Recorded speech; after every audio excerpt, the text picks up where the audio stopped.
welcome to my channel, or welcome back. I shared something on Facebook last week that kind of sparked a few conversations around teen pregnancy.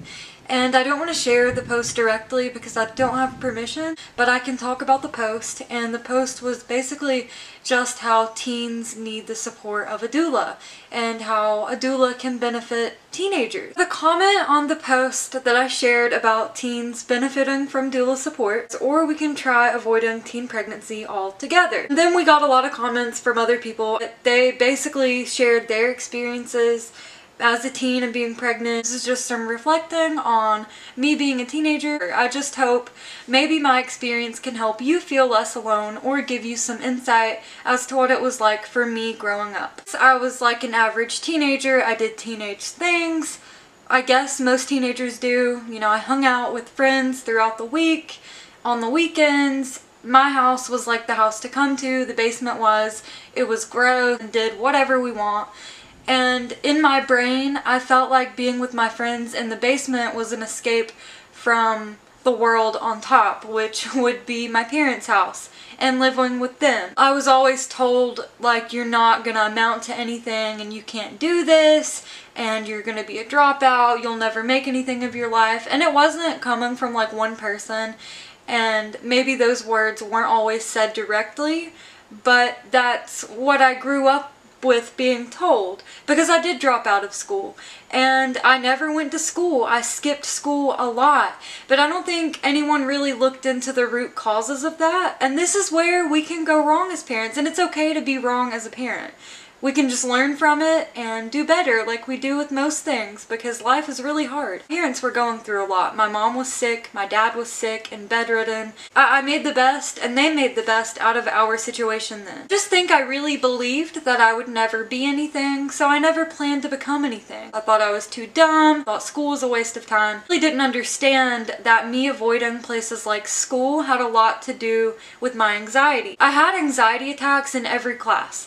Anytime I would sit down in a classroom, the door would close, I would start feeling like I was choking and I couldn't breathe and something was on my chest. I instantly felt sick on my stomach and like I was just closed in a really small space. After I dropped out, 2 more sexual assaults in school occurred. I was in a program called Adult High School where I only had to go to school a few days a week for 3 hours, and it's kind of like getting your GED, but you get your high school diploma equivalency. At the new school, I was assaulted twice. It scared me really badly because something that happened in private is now happening in public, and no one noticed or cared. I didn't tell my parents, of course. I didn't tell the teachers because I was afraid I wouldn't be able to go to that school, and I knew that nothing would be done. I don't know, like I was uncomfortable with talking about being sexually assaulted to an adult. Like, I was uncomfortable with sex and talking about stuff like that, period, besides the person I was doing it with. I think this is where us as parents can do a little bit better when talking to our kids about sex. I understand what it feels like to be totally uncomfortable with talking about sex, but also being able to go out and do it, because that was me. I feel like growing up, when I got my first boyfriend, you know, my sister would make fun of me and spy on me and talk shit to my parents about it, and then they would get angry, and no one acted like it was a normal thing. They made it seem like this abnormal, gross thing that wasn't allowed, and yet, you know, I could still go out and do it, so it was kind of like hypocritical, it felt like, and I felt maybe undeserving and like it was unnatural to be attracted to people and to want to be in relationships and kiss people and do things that teens do. And I had no one there to teach me what was right and wrong and stuff like that. My sister was also a teen mom, and she was around 15, I think, when she had her first child, and I don't want to share her story because it's not my story to tell and I don't have permission. I can understand what she went through, and she was even younger than I was, and maybe the way she was reacting to me having boyfriends and stuff like that was just her being nervous or just being a big sister. So I had 3 assaults under my belt by the time I had my first child, and there would be more to come later on in life, which you don't plan for that to happen. This is another reason why I think that support is crucial when any teen is given birth, because it's so common. This can impact your childbirth experience. It impacted mine, and I had no idea what was to come with PTSD after those experiences in childbirth and with having a traumatic birth. Our teens go to school, and most teens learn sexual education through the school because not every parent is having these conversations with their children. 10 years ago when I was 15, sex ed was focused on staying abstinent. Abstinence was the 100% chance that you wouldn't get pregnant. Of course, they listed the other birth control options, but abstinence was up here. Not all teens are going to be abstinent.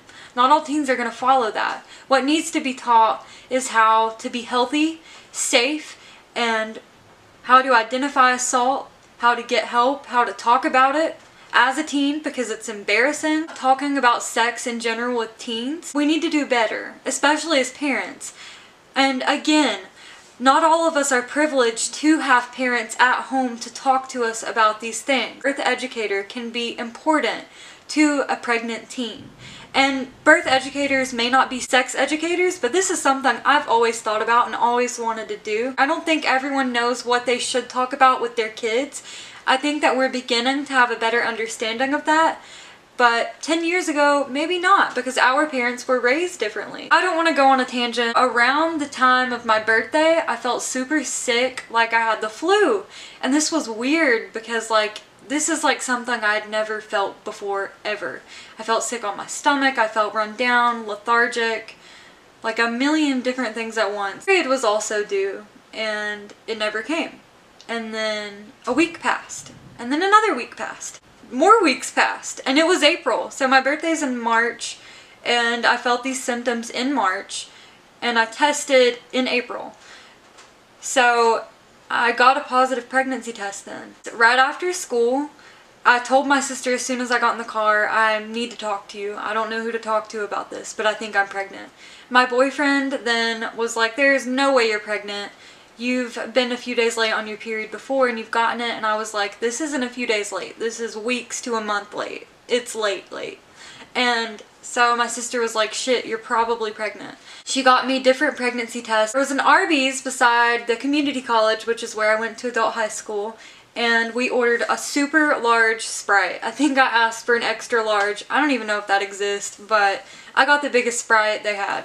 And I drank a majority of it in the cup that I drank out of, which sounds gross, but it really isn't. So I could dip the pregnancy test in the cup because it was hard to find my urine stream for some reason. Yeah, I peed in the cup, dipped all the tests in it. They all said positive. I took the test at the Arby's so my parents wouldn't know, and I feel like my sister was just bursting at the seams to tell everyone. Thankfully, I did have my sister at that time who kind of didn't judge me, which was really helpful. I really needed some sort of support after finding out I was pregnant. I just wish that I had someone to tell me, I don't need to love myself for others to love me. No one's gonna fill a void. Not a baby, not a boyfriend. I wish I had someone to tell me that and to notice that. Maybe an adult, because it's not up to other kids to notice those things because they're going through their own thing too.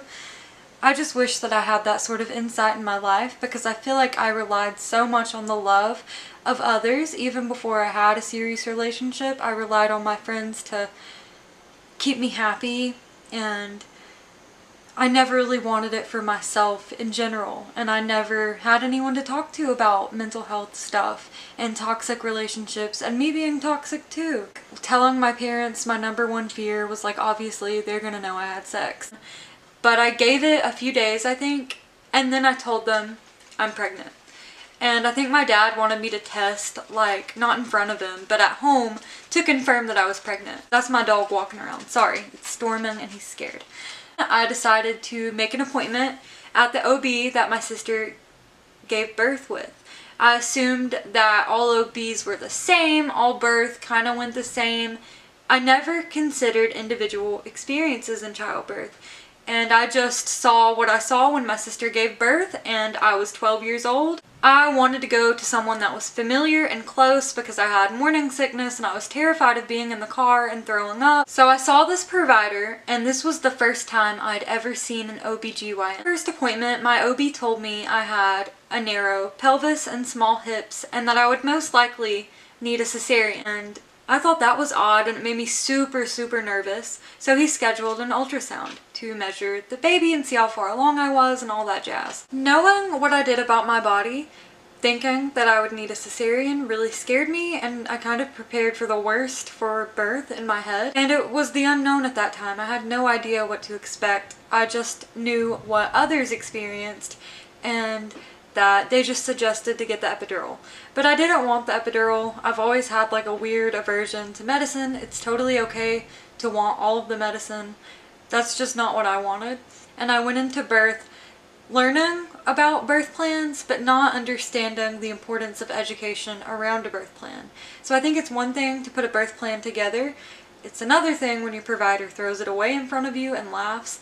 I did attend a Lamaze class, which was free at the health department. I just learned kind of about the process of it and not necessarily what I could do if I didn't want medicine and things like that.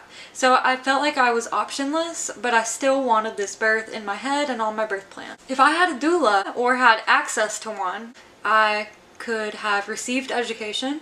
I could have learned how to be an advocate for myself.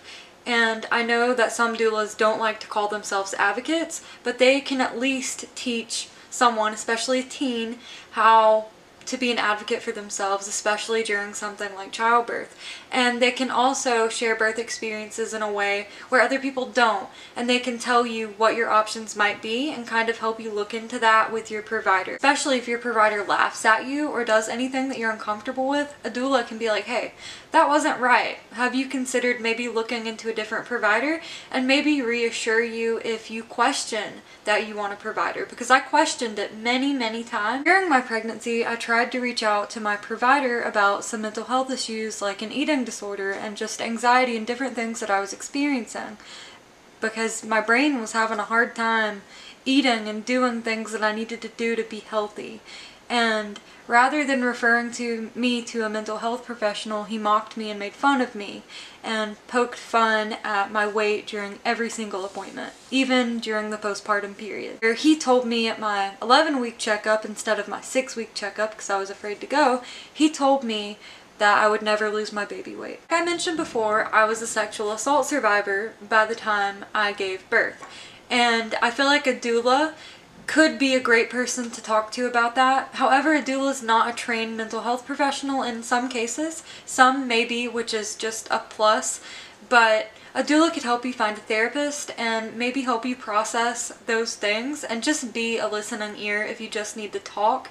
But a doula especially can help you through that when you are going through childbirth and recognize when you feel uncomfortable. Like a doula will know when you're feeling uncomfortable. You could have safe words, you could have this and that to let your doula know that you're uncomfortable, you're triggered by your assault. I feel like a doula would be really beneficial for a survivor, especially as a teen, like in my situation. I totally would not have been able to afford any sort of birth support during that time, but if you can find a doula who is training, especially with teenagers and for teenagers to help them, and has a good experience and understanding of teens, that could be an option. But thinking back to my traumatic birth, a doula could have been so helpful, of course, helping me switch providers and recognizing mistreatment and abuse, but also throughout labor, a doula could have, given me a little sad talk, like little pep talk in the middle of everything, in between contractions, like, you got this, but I don't think that they're treating you the way that you should be treated. I don't think this is right.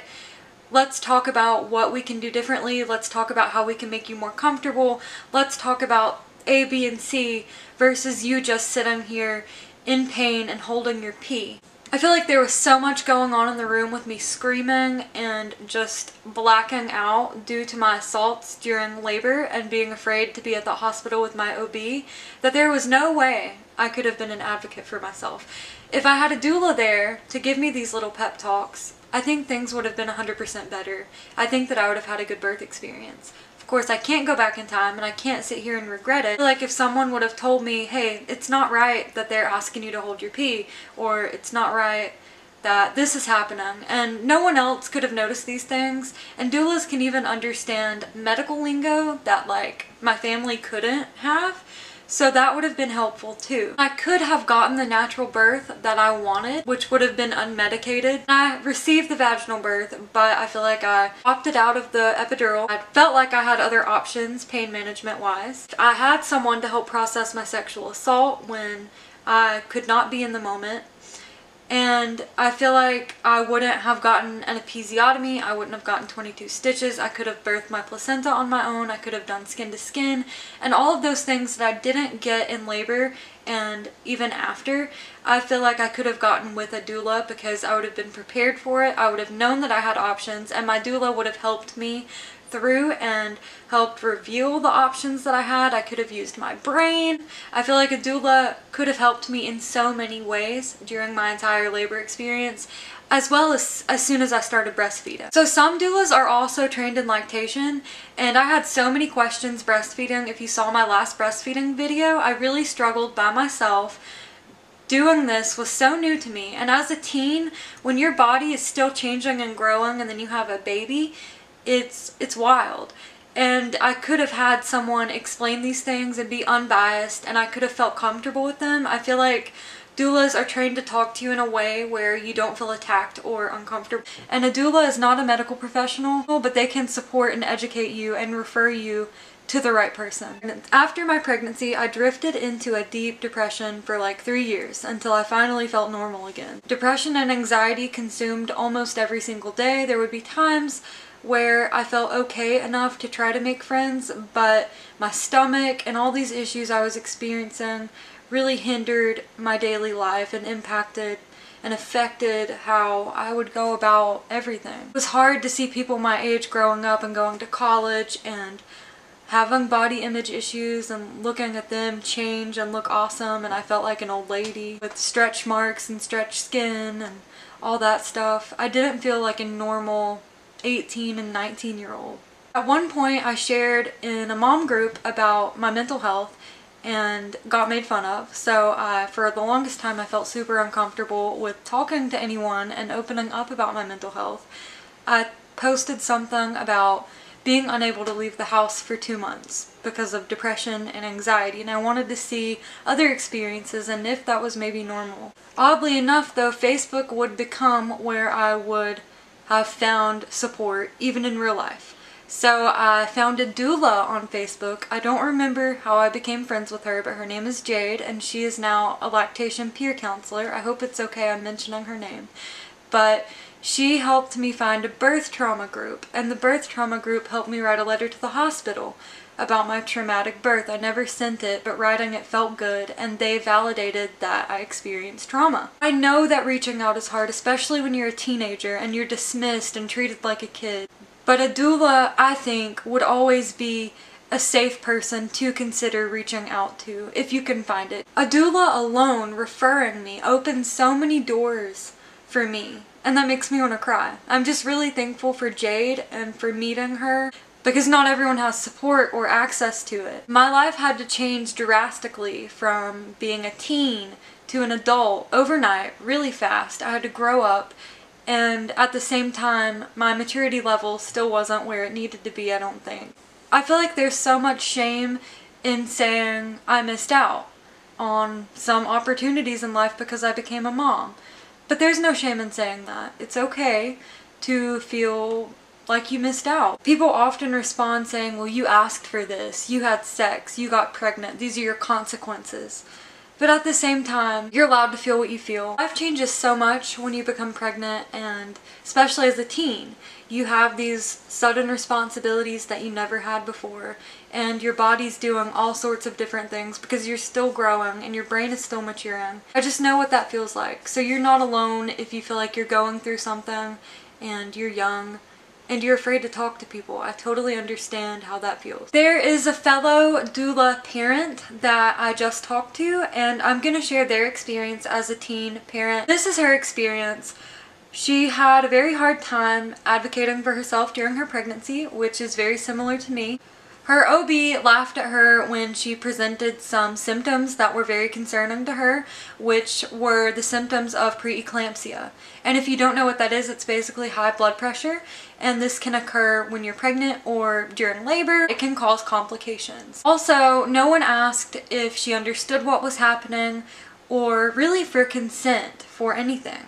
She ended up being told that had someone helped her with her preeclampsia, she wouldn't have had a traumatic birth or have received a cesarean. I just feel like that's crazy because they totally dismissed her completely altogether. It just feels like they're saying that it's her fault that those things happened to her when she tried to present her symptoms and just got dismissed and ignored. She ended up struggling with a postpartum mood disorder and didn't tell anyone because she didn't want people to think that she was crazy, and that's totally understandable. That's why I never talked about any of my mental health symptoms with anyone. Went into nursing school. She had a lot on her plate and she graduated with all A's, which is amazing. When her son was 2, they moved out on their own and she was now a doula and a lactation consultant. Amber shared, "I have my own private practice now helping mothers. Having a kid at 15 was an awfully stressful experience, but it led me to doing this work that I adore. I had a hard time making mom friends as well." She still has a hard time making mom friends, and I do too. "That loneliness and isolation was tough. Teens without kids don't quite get what I was going through, and older moms didn't either. Having someone who understood what I was experiencing would have been so helpful. Thankfully, my family was very supportive and trusted my judgment as a mom. I didn't deal with any second guessing or criticism of my parenting choices, actually, which was great. My mom and I have a really great relationship, and she was extremely helpful to me." So I think that support really goes a long way with teens, whether you get it from a parent, from a doula. She believes that teens can benefit from having a doula as well as a lactation consultant because a doula can value and respect you as a teen. Having a doula can help a teen mom express her concerns with someone more comfortable with. It helps her to be able to have evidence-based information and someone who's got the time to sit and talk with her. Doulas have so many benefits. So this mama worked really hard to reach her goals and support her family and do everything that she's done. I really just want to say that I'm proud of you, Amber, and thank you so much for sharing your experience as a teen mom and showing other teens like myself, even though I'm not a teen anymore, I'm grown up, that just because you're a teen parent doesn't mean that you can't do things. I was always told, you know, you're never gonna amount to anything, and I'm really trying to. I don't know, like, what I've amounted to yet, but I mean, it just goes to show all that you've been through, how you have overcome all these challenges and still reach so many goals. So if you're a teen and you're afraid of just not being something, you are something, and you are worthy of all of the things. A doula can be beneficial for so many reasons, especially to a teen parent or a postpartum teen. And a doula isn't gonna 100% guarantee that you're gonna have the best birth experience ever. It can give you options, provide education, and just show you the support that you need and be unbiased. Thank you for watching, subscribe if you'd like, and I'll see you next time.